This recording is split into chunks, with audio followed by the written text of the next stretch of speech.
But one company that we track closely is Symphony. I think very good set of numbers. They've announced a 1:1 bonus, and the management joins us on the show. Nupesh Shah, Executive Director at Symphony, joins us live. Nupesh, good afternoon. Thanks so much for joining in. Very good numbers, Nupesh. Is this a phenomenon of the season that was, or do you believe this is the kind of growth that you can show in the quarters ahead as well?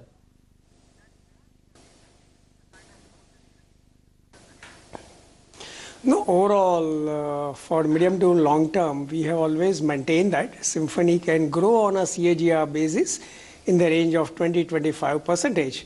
But of course, this time in the June quarter, it was exceptionally good summer, especially in some parts of South India and East India, that also further help.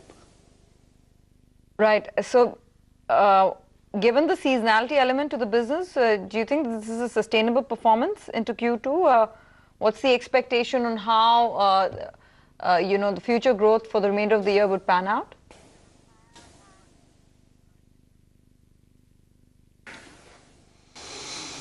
So, for the last couple of years, in a way, we have tried to de-risk our business from a seasonality. So, even during the off-season, that is monsoon period, September quarter, as well as winter season, that is a December quarter, from Symphony to dealers and distributors with 100% advance, we sell the goods to them. So, now even during off-season, we generate almost 40% of the annual sales. So, across our three business segments, with domestic business, international business, and centralized air cooling, we are optimistic for medium to long term and to achieve on our by 20-25% growth. Are you saying that because you've clocked in 40% in quarter one, if your average is 25% for the year, there will be a quarter or two ahead wherein your growth will be sub 15%, closer to 10%?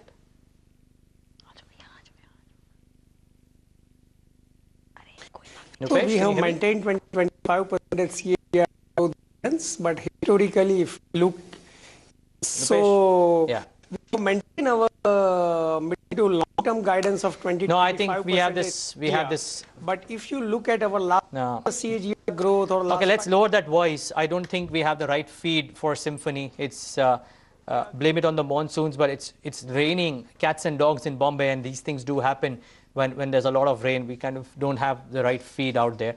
But I was just wanting to know if indeed the average over the next couple of quarters might drop as well, because they've clocked in 40% right now, and they're guiding to 25% for the year. Okay, Rupesh, so just before we wrap up, would that happen that if you've clocked in 40%, if your annual guidance is 25, you would have a quarter or two where your growth will be maybe 10% on?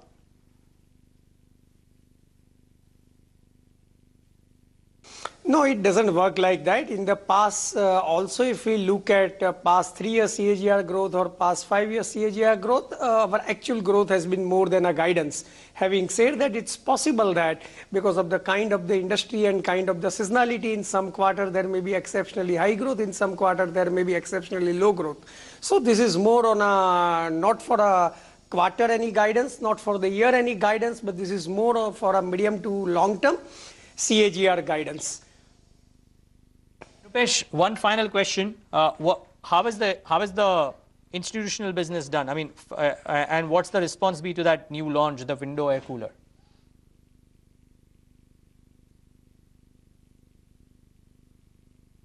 As far as new launch of the air coolers have been concerned, they have been received extremely well. One was the world's first wall-mounted split kind of air cooler, and that was more as a pilot project and trial run, and that has been received very well. And in the current year, we will have the full-fledged launch of that. Apart from that, other new models which we have launched, they have been also received well, and we are quite optimistic about new models. Okay, Rupesh, I think the line is just a little bit patchy, but much appreciate you taking the time out and being with us and waiting by patiently while a lot of results came out. Thanks for being with us today. That's the management of Symphony.